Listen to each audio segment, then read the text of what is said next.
Hi viewers, welcome to our channel. ప్రస్తుతం మనతో పాటు సీనియర్ జర్నలిస్ట్ దాము బాలా సన్నర్ వారితో మాట్లాడదాం. నమస్కారం సార్. సార్, ఇప్పుడు అమరావతి నిర్మాణం అయితే జరుగుతుంది సార్ రాజధానిగా. అయితే ఈ అమరావతి నిర్మాణం సరైంది కాదు అని చెప్పేసి జనసేన నేత పొలిశెట్టి సత్యనారాయణ గారు చంద్రబాబు నాయుడు గారికి చెప్పడం చూస్తున్నాం సార్. అసలు మరి జనసేన వాళ్ళు వ్యతిరేకించారు కదా అమరావతి నిర్మాణాన్ని. మరి ఎందుకు ఈ విధంగా ఆయన చెప్పడం చూస్తాం? మరి పవన్ కళ్యాణ్ గారి ఉద్దేశం ఏంటి అమరావతి పైన? ఎంటర్గా అమరావతి రాజధానిగా మీ ఒపీనియన్ సార్? పవన్ కళ్యాణ్ ముందు నుంచి కూడా అమరావతి విషయంలో కన్సిస్టెంట్గా ఒక అభిప్రాయంతో లేడు. సో ఫస్ట్ ఆయన ల్యాండ్ పూలింగ్ను కూడా వ్యతిరేకించాడు, అమరావతిని వ్యతిరేకించాడు. తర్వాత జగన్ ప్రభుత్వం వచ్చినాక అమరావతిని కావాలి, అమరావతి రాజధాని అని అనేక సార్లు చెప్పాడు. అలాగే అమరావతి విషయంలో పవన్ కళ్యాణ్ స్టాండ్ కన్సిస్టెంట్గా లేదు. సరే, అది పక్కన పెడితే ఇప్పుడు ఒక సర్ప్రైజింగ్ విషయం అని చెప్పచ్చు. జనసేనలో ఒక ముఖ్యమైన నాయకుడుగా ఉంటున్న బొలిశెట్టి సత్యనారాయణ ఆయన మన చంద్రబాబును ఉద్దేశించి లెటర్ రాశాడు. అదేంటంటే అమరావతి నిర్మాణాన్ని ఆపండి, అమరావతి ఇప్పుడు ఎక్కడైతే అమరావతి నిర్మాణం అనుకుంటున్నారో దాన్ని చేయకండి, గుంటూరులో ఎగువ భాగాన చేయండి. దాన్ని ఏమంటారంటే ఈయన అమరావతి నేచురల్ సిటీ అని పేరు పెట్టారు, అక్కడ చేయండి కానీ ఇక్కడ చేయకండి అనేది ఆయన చెప్పాడు. ఇది ఒక రకమైన షాకింగ్ అండ్ సర్ప్రైజ్ అని చెప్పచ్చు. ఎందుకంటే కూటమిలో భాగంగా ఉంటున్న జనసేన నాయకుడు అమరావతిని ఇప్పుడున్న పద్ధతిలో చేయొద్దని వ్యతిరేకించడం అనేది పెద్ద చర్చకు దారితీసింది. మరి పవన్ కళ్యాణ్ ఇప్పటివరకు దీని మీద తన అభిప్రాయం చెప్పలేదు. మరి బొలిశెట్టి ఎందుకు చెప్పాడు, దాని వెనకున్న కారణాలు ఏంటి, ఈ విషయాలు మనం చూద్దాం. బొలిశెట్టి సత్యనారాయణ ఇప్పుడు చెప్పింది కాదు, ఆయన ఎప్పటి నుంచో కూడా ఎన్విరాన్మెంటల్ దీంట్లో పనిచేస్తున్నాడు. ఆయన దేశవ్యాప్తంగా, ఇక్కడేనే కాదు ఆంధ్రప్రదేశ్లోనే కాదు, వాళ్ళ ఒక టీం ఉందన్నమాట. బొలిశెట్టి సత్యనారాయణ, తర్వాత రోమి కోస్లా అనే ఆర్కిటెక్టు, తర్వాత విక్రమ్ సోని అనే ఫిజిసిస్టు, ఇలాగ కొంతమంది కలిసి దేశవ్యాప్తంగా అర్బనైజేషన్ ఎలా ఉంది అంటే ఓవరాల్గా ఏషియన్ సిటీస్లో అర్బనైజేషన్లో ఉండే ప్రాబ్లమ్స్ మీద వీళ్ళ టీము పనిచేస్తుంది అనమాట. అంటే వీళ్ళు ఎన్విరాన్మెంటల్ యాంగిల్లో హ్యూమన్ హార్మోనీ విత్ నేచర్, ప్రకృతితో మనిషి జీవించే పద్ధతిలో ఉండే సమస్యలు, వీటి మీద వాళ్ళు పనిచేస్తున్నారు. ముఖ్యంగా మెగా సిటీస్ ఏవైతే ఉన్నాయో ఈ సిటీస్లో ఉండే ప్రాబ్లమ్స్ ఏంటి, సో ఆ సిటీస్లో ఉండే ప్రాబ్లమ్స్కి సొల్యూషన్స్ ఏంటి అనేది వీళ్ళ టీం ఎప్పటి నుంచో పనిచేస్తుంది. అందుకని ఆయన ఏదో కావాలని చంద్రబాబును వ్యతిరేకించాలనో ఇంకోటి కాదు, ఆయన ఎప్పటి నుంచో ఒక టీంతో పనిచేస్తున్నాడు. నాట్ ఓన్లీ అమరావతి, ఆయన ముంబై విషయంలో మాట్లాడుతున్నారు వీళ్ళ టీము, చెన్నై విషయంలో మాట్లాడారు, కేరళలో మాట్లాడారు, ఉత్తరాఖండ్లో మాట్లాడారు, ఢిల్లీ విషయాలు మాట్లాడుతున్నారు, శ్రీనగర్లో వచ్చిన ఫ్లడ్స్ మీద వీళ్ళు అభిప్రాయాలు చెప్తున్నారు. ఇలాగా వీళ్ళు వర్క్ చేస్తున్నారు టీము. అంటే అర్బనైజేషన్ అనేది ఎలా ఉండాలి, మెగా సిటీస్ అనేది ఎట్లా ఉండాలి, నేచురల్ సిటీ అంటే ఏంటి,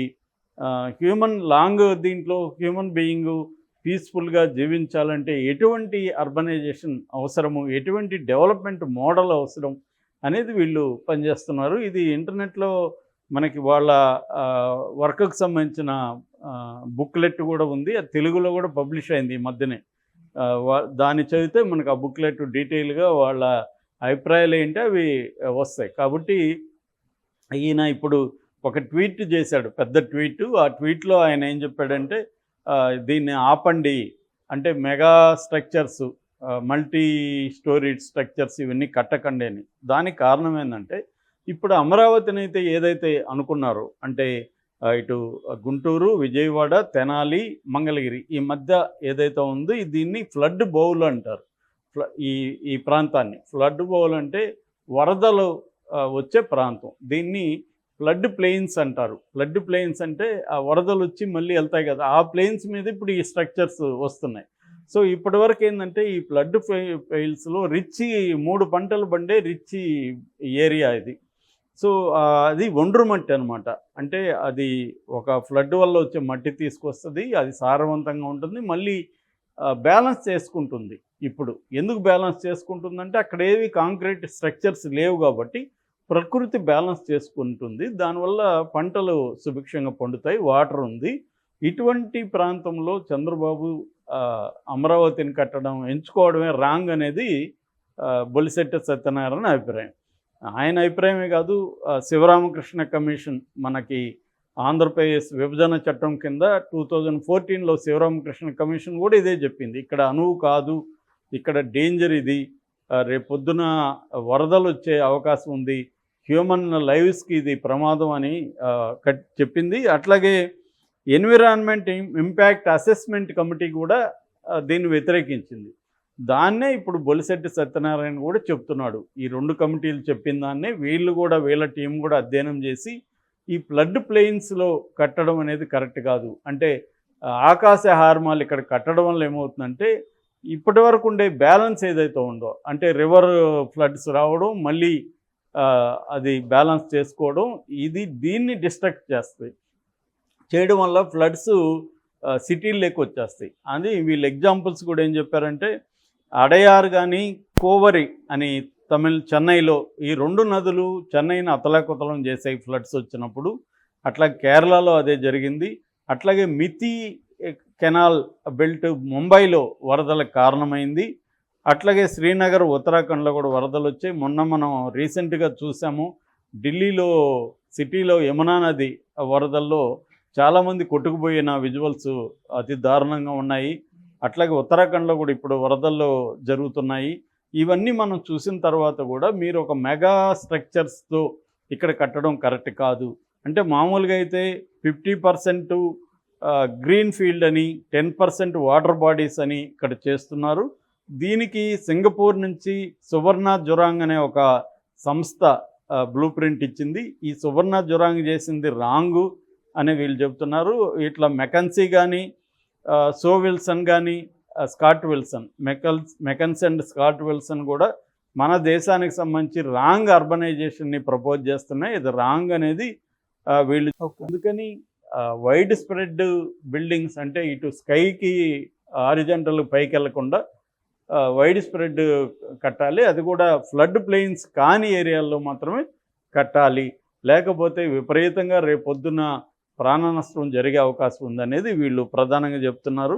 సో వీళ్ళు ఇంకొకటి కూడా ఏం చెప్తున్నారంటే 2.5 కిలోమీటర్స్ కృష్ణానదికి అటు ఇటు వదిలేయమంటున్నారు. వదిలేయడం వల్ల ఏమవుతుందంటే ఆ వాటర్ బాడీస్ అనేవి, వాటర్ అనేది ప్రిజర్వ్ అవుతుంది. దాదాపు 60-70 మిలియన్ క్యూబిక్ లీటర్ వాటర్ అనేది ప్రిజర్వ్ అవుతుంది. దీనివల్ల 10 లక్షల మంది ప్రజలకు వాటర్ సఫిషియెంట్గా ఉంటుంది.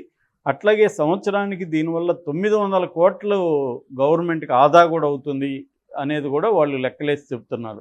అందుకని ఇవన్నిటిని దృష్టిలో పెట్టుకొని చంద్రబాబుకి అప్పీల్ చేస్తుంటే, నేనైతే డీప్గా దీన్ని స్టడీ చేయలేదు, కానీ ఉన్నంతలో చూస్తే అర్బనైజేషన్ మీద ఆయన చెబుతున్నది ఖచ్చితంగా చర్చ అయితే చేయాలి, దాన్ని కొట్టిపరేయకుండా. కానీ మనం చూస్తే ఆయన కామెంట్ చేస్తే కిందంతా కూడా తెలుగుదేశం వాళ్ళు, నువ్వు వచ్చాడయ్యా పుడింగి, నీకు మా చంద్రబాబుకు తెలియందా, ఆయన విజనరీ, ఆయనకు అన్నీ తెలుసు, ఇలాగ మాట్లాడుతున్నారు తప్ప ఇతను పెట్టిన దాని మీద చర్చించే వాతావరణం అయితే ఆంధ్రప్రదేశ్లో కనబడలేదు. మరి పవన్ కళ్యాణ్ ఏమన్నా దీన్ని సీరియస్గా తీసుకొని, ఎందుకంటే పవన్ కళ్యాణ్ ముందు నుంచి కూడా ఎన్విరాన్మెంటల్ ఫ్రెండ్లీగా డెవలప్మెంట్ ఉండాలని అతను కూడా మాట్లాడుతున్నాడు. కానీ పవన్ కళ్యాణ్తో ప్రాబ్లం కూడా నేను ఇంతకుముందు వీడియోలో చెప్పిన, ఆయన మాట్లాడతాడు కానీ యాక్షన్లోకి ఉండడు. జనరల్ ఉపన్యాసాలు ఇవ్వమంటే పవన్ కళ్యాణ్ కొటేషన్లు ఇచ్చి బ్రహ్మాండంగా ఇస్తాడు, కానీ పర్టికులర్ ఇష్యూస్ మీద అతని స్పందన ఉండదు. మరి దీని మీద ఉంటుందా లేదనేది కూడా పవన్ కళ్యాణ్ విషయంలో చూడాలి మనం. ఎందుకంటే వీళ్ళు చెప్పేది మీనింగ్ఫుల్గా ఉంది. వీళ్ళు ఓన్లీ అమరావతికి వ్యతిరేకం అని కాదు, దేశం. రెండోది ఫ్లడ్ ప్లెయిన్స్, అంటే ఫ్లడ్ వచ్చే ఆ ఏరియాలు ఏవైతే ఉన్నాయో